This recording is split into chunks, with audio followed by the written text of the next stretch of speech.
We're happy you could join us for another enlightening edition of Jamaica Magazine. I'm your host, Theodore Henry. Today is being observed as World Wildlife Conservation Day, where we spread awareness about preserving Earth's endangered flora and fauna. It's also a day when we reflect and take action to the issues threatening the planet's wildlife biodiversity balance. There's still much more to come, so don't move a muscle. We'll be back before you know it.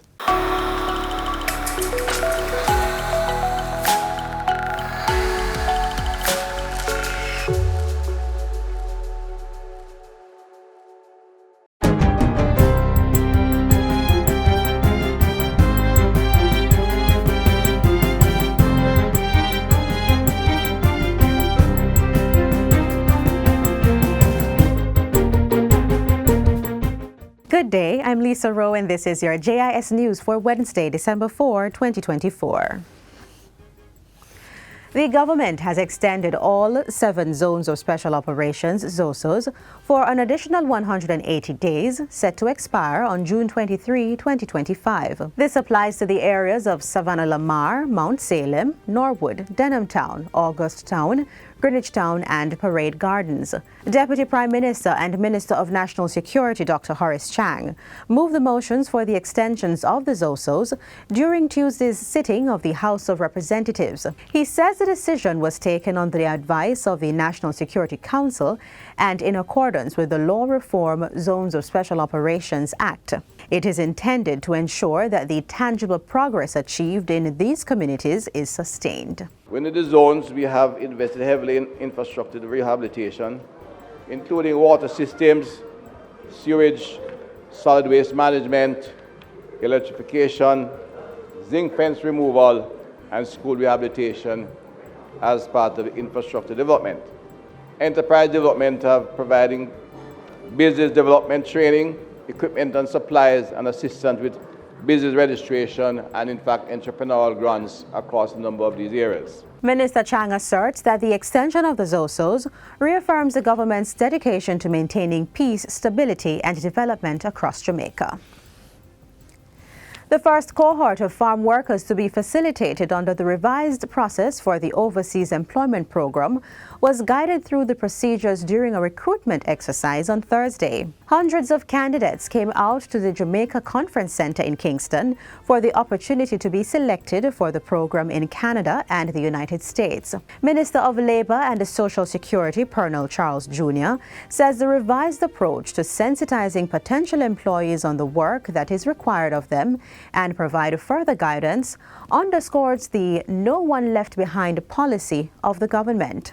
If you need help in some way, whether it is in terms of reading or understanding, whatever it is, we have a policy now where no one should be left behind. So if you don't get through to farm work this time, my goal is to make sure that we can identify what the issue is and help you to prepare for the next time. Instead of just sending you back home and that's it, we want to make sure if you take up the opportunity that you get the tools to ready yourself for the next opportunity. The minister reminded the recruits that if selected, they would become ambassadors of the program and should represent Jamaica well. I'll say this, of all the things you'll be asked, you could answer correctly to everything. You have your RADA ID, you've been farming cabbage, ginger, everything on this earth, you know how to farm it. But if your attitude stinks, you're out. Because we are trying to protect this program. That is why we have instituted the psychometric testing, because we want to make sure that we're not just selecting persons who can do the job. We're selecting persons who can represent Jamaica. He adds that if persons, for any reason, are not selected, there is the opportunity for them to, among other things, secure a micro-business grant. As Jamaica, like the rest of the world, grapples with the effects of climate change and the need to build resilience, the government is firm on taking a leadership role in combating the challenges. Minister with responsibility for the environment, Matthew Samuda, asserts that while Jamaica has not created a lot of the problems, it is a victim and as such will not sit idly by. It has to take a leadership role for a number of reasons. The first is we have to morally stand on the appropriate ground. We have to be on the right side of history. So we must decarbonize as much of our energy production as is humanly possible. And we must bring on board as much renewable energy to the grid as is engineering-wise possible. Minister Samuda was speaking at the Jamaica Public Service Foundation's Climate Action Conference and Expo. The event, which is the first for the JPS Foundation, was held under the theme, A Trip to the Future, Jamaica 2050. The Ministry of Tourism is looking to partner with the Philippines to diversify and boost productivity among artisan craftsmen and women. Portfolio Minister Edmund Bartlett says that while on a visit to the Philippines recently, he met with the Department of Tourism to discuss a memorandum of understanding aimed at enhancing tourism collaboration. We are establishing that MOU with the Philippines for them to come and help us in building out the artisan and craft elements of our culture. Not to tell us what to do, but to show us how we can convert much of what we waste into productive value added that brings revenue and well-being to our people. Minister Bartlett says the Philippines has an outstanding tourism village and, as such, the agreement will also see them working with Jamaica in building community tourism. Community tourism is not just a small item, but it is a major item that brings wealth to people in communities across the world. The minister says the Secretary of Tourism for the Philippines, Cristina Garcia Frasco, will visit Jamaica in February 2025 to finalize the MOU during the 3rd Global Tourism Resilience Conference. Stakeholders are invited to participate and invest in the Fireworks Festival on the Waterfront in downtown Kingston, which will be staged on December 31. Minister of Culture, Gender, Entertainment and Sport, Olivia Grange, launched the event last week at a UDC stakeholder breakfast meeting. The 21st staging will be held under the theme Life, Love and Harmony. Festivals signal an occasion for people to come together in one mind and one love. Festivals provide the adhesive that glues together the fabric of our collective lives and which allows us to gather in unity of spirit and emotion to celebrate the festival's theme. The Fireworks Festival will also be held in Ocho Rios and Montego Bay. Meanwhile, Prime Minister Dr. Andrew Holness urged stakeholders to invest in the broad redevelopment vision for the Kingston waterfront. He asserted that the build-out of this vision would ensure a continued festive activity instead of seasonal events. We have an amazing waterfront, hardly used. If 180,000 persons gathered to watch the fireworks, can you imagine if they stayed to party? Or if they were gathering, once a month, or the businesses that would pop up? So my pitch to you today is that the investment in the fireworks is just a minor part of the other investments that we expect you to bring to the waterfront, based upon the de-risking of that environment that the UDC is undertaking and the government is supporting. The waterfront is going to be the next area of massive investment. And finally, members of Parliament for the Trelawney Southern and St. Andrew Northwestern constituencies, Marissa Dalrymple-Philibert and Dwayne Smith, were both sworn into office on Tuesday. Both members were victorious at the polls in the November 22 by-elections. Mrs. Dalrymple-Philibert retained her seat after a brief resignation period, while the transition is new for Mr. Smith as a government lawmaker. Both members swore to bear true allegiance to Jamaica. That I will uphold and defend the Constitution and laws of Jamaica. And I will conscientiously and impartially discharge my responsibilities to the people of Jamaica. So help me God. And that's it for JIS News Today. I'm Lisa Rowe. Thanks for watching.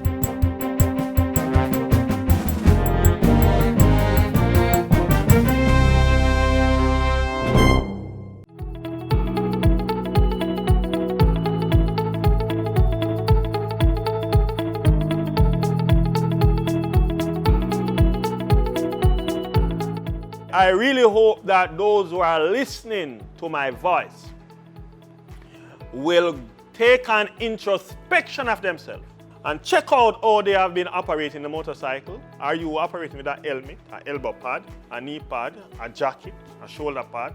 Are you wearing shoes instead of slippers? Have you removed the mirrors from the motorcycles? Obedience better than sacrifice. Do the right thing. Are you going to ensure that you buckle up in the motor vehicle? And the persons in the motor vehicle behind your back, your passengers, are they buckle up? Are you going to ensure that? Are you going to give yourself adequate time to reach your destination so that you don't have to be in any haste, so that you don't help to clog up the health sector? Nobody should be going to the hospitals because of traffic crashes. Nobody. They are preventable, they are avoidable. We can make better choice than that.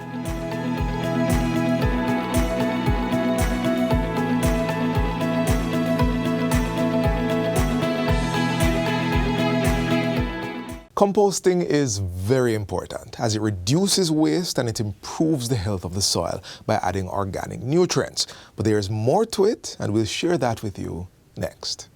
Compost is one of the richest form of soil nutrient. So here we are buying fertilizer for huge sums of money, when in fact we are throwing away something which is richer in many regards than what we are buying, spending hard cash for.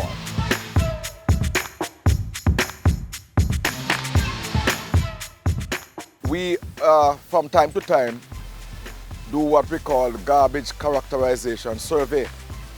This is where we actually go island-wide and take samples of the garbage and look at what make up the garbage. All the surveys that are done in recent past points to one particular set of dynamic.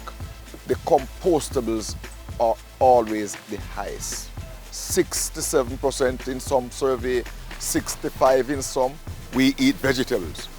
We do ground provisions, the peelings from those.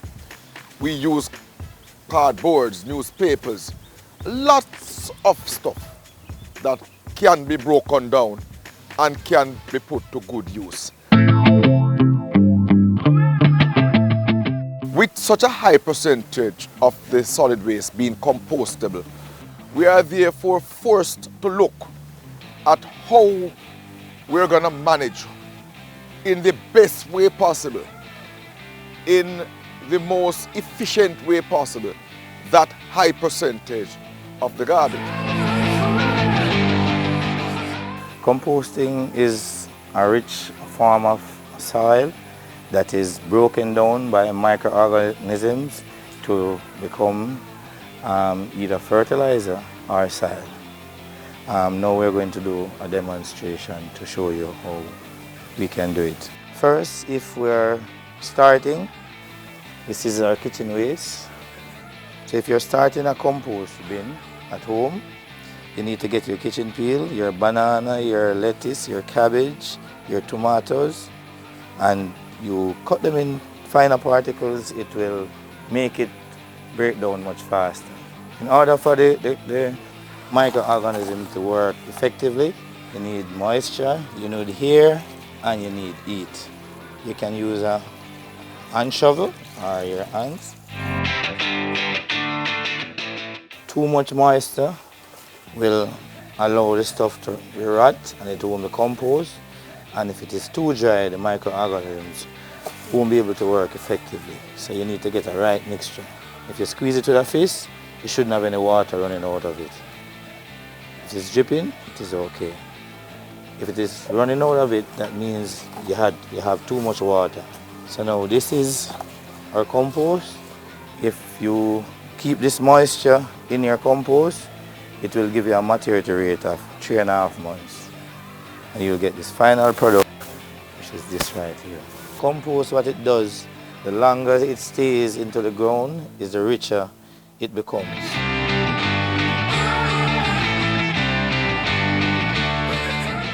We're going to demonstrate how we use our compost for potting we're going to pot a few plants using our compost. This plant is called spider fern. It is an indoor plant that does like a fair amount of water. It likes a light mixture. The composting can be used for indoor and outdoor plants. This plant is called a bougainvillea. It is an outdoor plant. It likes a lot of sunlight. It blooms a lot, and it likes dry areas. The compost is offer drainage.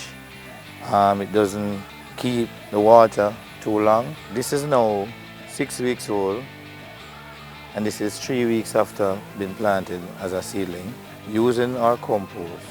And this bougainvillea is 6 weeks after being planted by our compost, and they're just blooming, blooming, blooming. This is a mature spider fern that we use for our rentals, and this is about 2.5 months old. At NSWMA, the parks that we manage, the beautiful flowers that you see there, the composting that is used to fertilize these plants are actually done within the department here at Parks and Gardens. The other benefit is that we at the NSWMA, we would need less trucks. Now, right now, our biggest problem is trucks to remove garbage. Can you imagine if we could take out the 67%, which we could convert at source? What that would do to our national budget? Gas oil, repairs of trucks, labor to work on the trucks. Just look at it. It is huge savings that could come. Exponential is about getting a behavioral change at source that will see significant reduction in solid waste. We want to see this reduction and to see it in a very tangible way. And we believe that composting provides that excellent opportunity.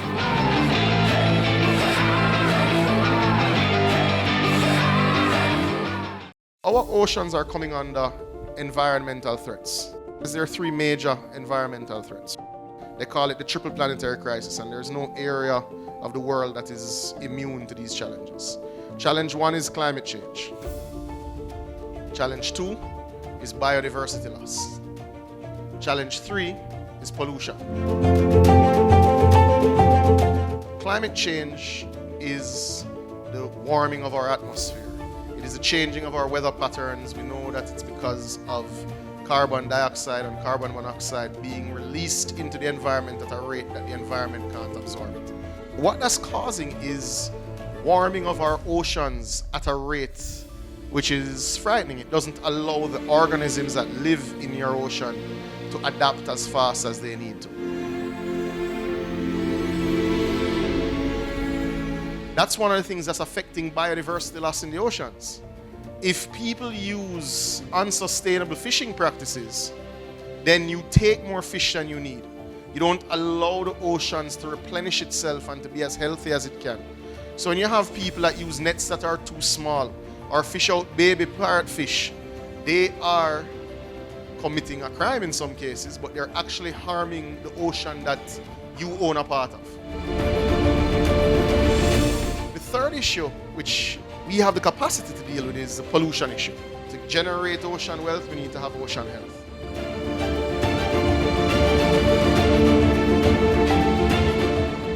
We can all agree that nature is beautiful. This is where many animals call home, so how about protecting them? In this next feature, NEPA shares ways how we can help protect Jamaica's wildlife.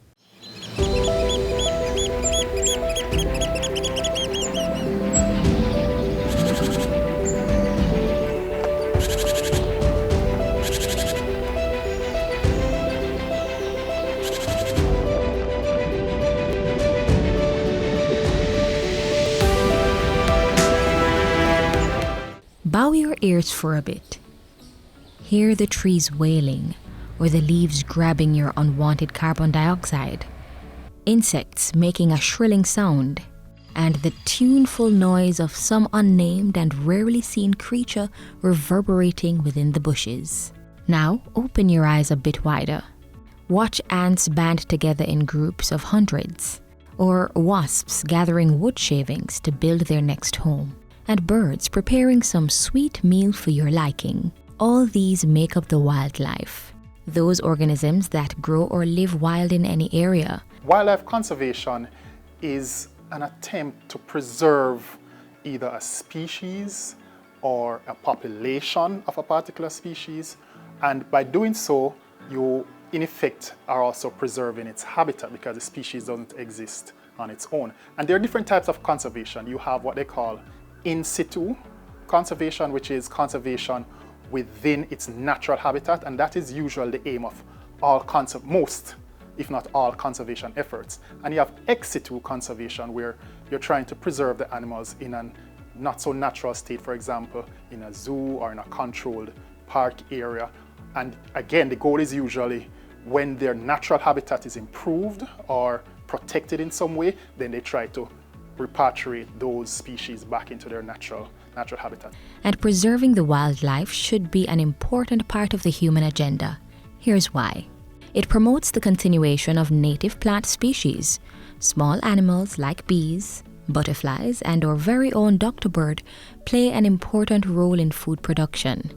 Conserving these animals, protecting these animals, means that we are ultimately helping in pollination. It increases medicinal value.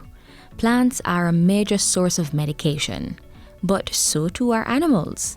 Take, for example, how research shows that the venom from the cobra can be used as an ingredient in making the medications for leprosy, or how lobsters can be used as antifungals. It's a way to preserve our heritage. Some plants and animals are unique to specific countries, so conserving those wildlife means conserving those traditional aspects of our culture, things like the blue maho plant or the yellow pui tree of Jamaica, and even the lions and leopards of Africa. It enhances food security by protecting natural habitats from degradation and forests against deforestation. The availability of a variety of food products increases. Everyone needs to play a part. We have to understand that preserving the wildlife, it's not necessarily just for how it can benefit us, but we're also looking at the future generations. And so each person needs to be a little bit more responsible in what they're doing, where they dispose of garbage, cutting off areas and so forth. Understand the law. The Wildlife Protection Act, for example, one basic feature of it is that all native birds are protected. Don't catch the birds. We have hunting season, that is something that is actually regulated. But besides that, we try to encourage persons not to take matters into their own hands at times. Sometimes we have some species that we're trying to protect that are inherently can be a dangerous species, like a crocodile, for example. We encourage persons not to go out and try to catch those animals, but to call NEPA. Here's your chance to do your part to conserve the wildlife.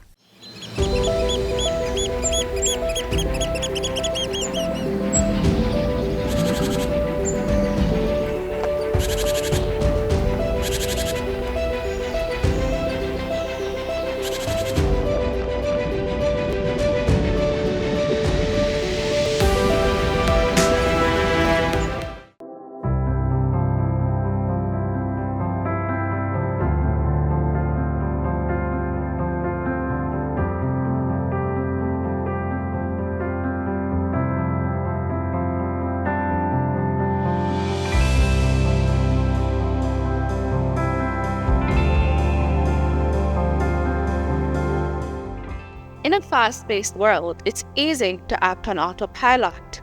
But what if we took a moment to be intentional about our choices, to recognize that every action counts?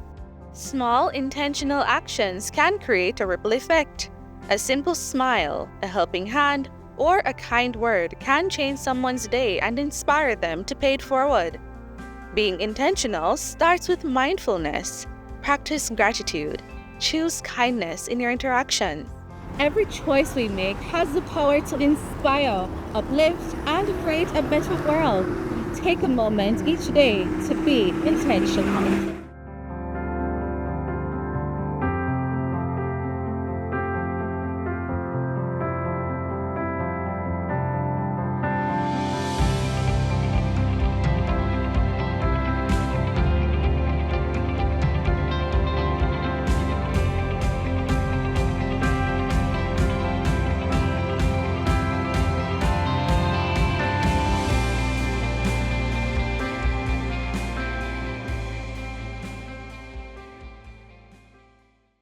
We are officially in the Yuletide season, and the gift of gifting is a must. Some of us may not have the money to buy our loved ones anything, but how about some do-it-yourself gifts? Come with us as we share some Christmas gift ideas you can do for yourself.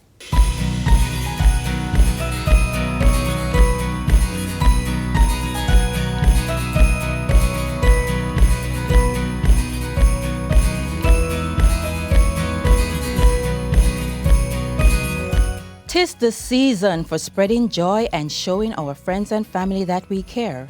However, things might be a little tough this year, or perhaps you might want to go a different route when choosing a gift. Let's look at some simple do-it-yourself gift ideas. Gift cards. Computers and the internet have made so many things impersonal, or in some cases, downright non-existent. Remember when a celebratory moment wouldn't go by without a card? Let's bring back the gift card. There's nothing like getting a personalized message from a loved one, and with the computer and a little bit of imagination, we can make it happen. A gift from the little Picassos. You know how the children are always doing art projects, sometimes on the newly painted walls of your home? Let them make a painting for a parent, grandma, a relative, or a teacher. Even if the artwork is not so perfect, the person receiving it will love and treasure it more than anything you could pick up in a store. Say it with your chest. This is a trend that you might notice on social media. Couples matching each other or kids matching parents with personalized t-shirts. It's cute to boot, but this does not need to be an expensive venture. Buy plain white t-shirts and let your inner artist fly. Jewelry making. They say diamonds are a girl's best friend, and that may be so. But a personalized homemade bracelet sends the same message and leaves you with money for the more important things. Do-it-yourself items are the best because you can custom make whatever it is that you want. So unlike when you go to a store and you see an item that is already done, it may not fit your purpose, it may not suit you. So with do-it-yourself items, you are able to bring your own style, your own flavor, your own expertise and creativity to this project. And the cost is so much better. So do-it-yourself gift items, projects is just the way to go. We see customers shopping for a lot of DIY items which they could put together, make a perfect gift. We have gift baskets, accessories to do the gift baskets. We also have art items, canvases, paints, paintbrush. Put those together, you get a perfect art and craft accessories to give a child or someone who's in art.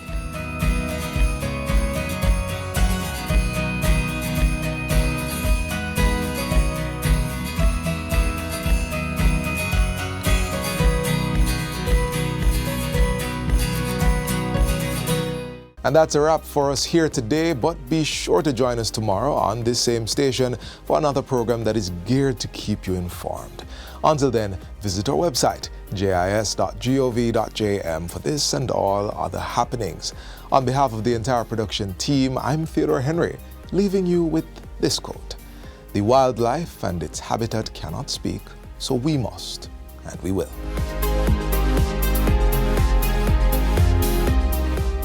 This has been a production of the Jamaica Information Service, the voice of Jamaica.